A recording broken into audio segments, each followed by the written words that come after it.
উত্তর জেলার ধর্মনগরে প্রথমবারের মতো শুরু হতে যাচ্ছে যুগ্ন সাওয়ারি ইন্ডিয়া কি অ্যাপের মাধ্যমে যাত্রী পরিষেবা। রাজ্য বিধানসভার অধ্যক্ষ তথা ধর্মনগরের বিধায়ক বিশ্ববন্ধু সেনের হাত ধরে উদ্বোধন হতে চলেছে অত্যাধুনিক যাত্রী পরিষেবা অ্যাপ যুগ্ন সাওয়ারি ইন্ডিয়া কি অ্যাপস। এই অ্যাপসের মাধ্যমে প্রথমবারের মতো ধর্মনগর সহ গোটা উত্তর জেলায় যাত্রীদের জন্য সাশ্রয়ী মূল্যে পরিবহন পরিষেবা চালু হতে চলেছে। উক্ত যাত্রী পরিষেবার মূল উদ্যোক্তা অভিজিৎ সোম। এই মর্মে সাংবাদিক সম্মেলন করে অভিজিৎ সোম জানান, ইতিমধ্যে প্রায় 150টির অধিক অটোরিক্সা উক্ত অ্যাপের আয়ত্তায় নাম নথিভুক্ত করেছে। আরও 50 থেকে 60 জন চালক নাম নথিভুক্তের লক্ষ্যে প্রয়োজনীয় কাগজপত্র জমা দিয়েছেন। আহত সাংবাদিক সম্মেলনের শুরুতেই পেহেলগাঁওয়ে সম্প্রতি ঘটে যাওয়া সন্ত্রাসবাদী হামলায় নিহত পর্যটকদের প্রতি শ্রদ্ধা জ্ঞাপন করা হয়। সাংবাদিক সম্মেলনটি অনুষ্ঠিত হয় নোয়াপাড়াস্থিত অভিজিৎ সোমের নিজ বাসভবনে। তিনি জানান, বর্তমানে বিশ্বব্যাপী 240টিরও বেশি দেশে যুগ্ন সাওয়ারি অ্যাপ চালু রয়েছে এবং সফলভাবে যাত্রী পরিষেবা প্রদান করছে। এবার প্রথমবারের মতো এই অ্যাপ উত্তর জেলার ধর্মনগরে চালু হতে চলেছে। ফলে যাত্রীরা খুবই সুলভ মূল্যে ধর্মনগর সহ অন্যান্য জেলা এবং রাজ্যের বিভিন্ন প্রান্তে যাতায়াতের ক্ষেত্রে অনেক সুবিধা পাবেন। পরিষেবা শুরুর প্রথম দিকে পরপর 2টি যাত্রায় যাত্রীদের জন্য 50% ছাড়ের সুবিধা থাকবে। অভিজিৎ সোম আশাবাদী, এই অ্যাপসের মাধ্যমে যাত্রীরা দিনরাত 24 ঘন্টা যে কোনো স্থান থেকে বুকিং করতে পারবেন এবং এটির জন্য উত্তর জেলায় মধ্যে একটি জনপ্রিয় ও নির্ভরযোগ্য যাত্রী পরিষেবার মাধ্যম হয়ে উঠবে। ধর্মনগর প্রতিনিধি রিপোর্ট, শ্যামলী ত্রিপুরা। কনফারেন্সে উপস্থিত মিডিয়া, সোশ্যাল মিডিয়া ও অন্যান্য মিডিয়া ও সংবাদের বিভিন্ন সাংবাদিকগণ সবাইকে প্রথমে জানাই হার্দিক অভিনন্দন এবং শুভেচ্ছা। বিগত দিনে যে কাশ্মীরে যে নারকীয় ঘটনা হয়েছিল তার প্রতিবাদ করি আমরা এবং তার ধিক্কার জানাই। পাশাপাশি জম্মু কাশ্মীরের যে ঘটনাটা, এটা নিয়ে যে রাজনৈতিক চাপানুতর চলছে তার সাথে মিলিয়ে আমরা সবসময় এর বিপক্ষে আমরা প্রতিবাদ জানাচ্ছি। এবারে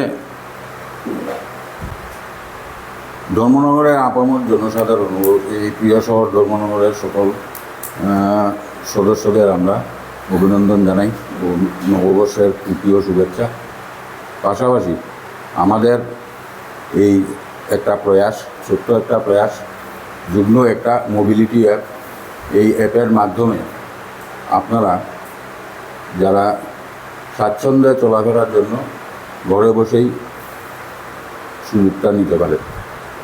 অনলাইন বুকিংয়ের মাধ্যমে বাইক থেকে শুরু করে taxi, auto, high speed auto, যে কোনো কিছুতেই যাতায়াতের সুবিধা পাওয়া যায়। স্বাচ্ছন্দ্যে আপনি যে কোনো জায়গায় যেতে পারবেন। অনলাইন অ্যাপের মাধ্যমে এই যুগ্ন মোটামুটি পৃথিবীর মধ্যে 240টা দেশে, তার থেকেও বেশি অন্যান্য দেশে চলছে।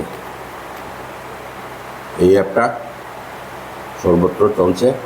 তো আমাদের এখানেও আমরা প্রয়াস করছি যাতে এইটা মানুষের দোরগোড়ায় পৌঁছে দেওয়া যায়। তার সাথে এটার সুবিধা হচ্ছে কম খরচে যাতায়াতের জন্য এটা আমাদের একটা প্রয়াস। আপনাকে একটা ডাউনলোড করতে হবে মোবাইলে, যুগ্ন সাওয়ারি ইন্ডিয়া কি, এটা কাস্টমার অ্যাপ। পাশাপাশি ড্রাইভারের জন্য আলাদা একটা অ্যাপ আছে। তো এই নিয়ে আমরা আমাদের এই প্রয়াস চালাচ্ছি যাতে করে এটাকে ধর্মনগরে চালানো যায়। আপনি এটাতে প্লে স্টোরে পাওয়া যায়। আপনাদের সার্ভিসটা অল ত্রিপুরায় কতটি জায়গাতে থাকবে? লোকাল না পুরা ত্রিপুরা বেসিস? পুরো ত্রিপুরা এবং পুরো ভারতবর্ষ। মানে এখান থেকে যদি কেউ যদি যেতে চায় কলকাতা, সেও গাড়ি বুকিং করে যেতে পারবে। একদম বাইক থেকে শুরু করে ইনোভা অবধি এই সুযোগ গ্রহণ করতে হবে। কবে নাগাদ শুরু করছেন? এটা আমাদের অক্ষয় তৃতীয়ার দিন শুভ পদার্পণ আমরা চাইছি আমাদের প্রিয় শহরের প্রিয় মানুষ বিশ্ববন্ধু সেন ওনার হাত ধরে আপনাদের মাধ্যমে এই প্রেস বার্তার মাধ্যমে আপনারা এই মানে ওনার বাচ্চাইলে ওনার মোবাইলে অ্যাপটা ডাউনলোড করে নিয়ে এটা শুভ প্রয়াস করবেন। কি কি সার্ভিস রয়েছে এখানে, কি কি গাড়ি থাকবে? বাইক, অটো, টুকটুক, ই রিক্সা এবং অন্যান্য যানবাহন। তাদের যে টাকাটা কিভাবে ধার্য করা হবে, মিটার ওয়াইজ না? অ্যাপের মিটার ওয়াইজ, মিটার প্রতি 6 টাকা করে রাখা হয়েছে। আগরতলা শহরে যে রেট আছে এখানেও সেম রেট। আগরতলা শহরে এটা 6 টাকা করে ধার্য করা আছে।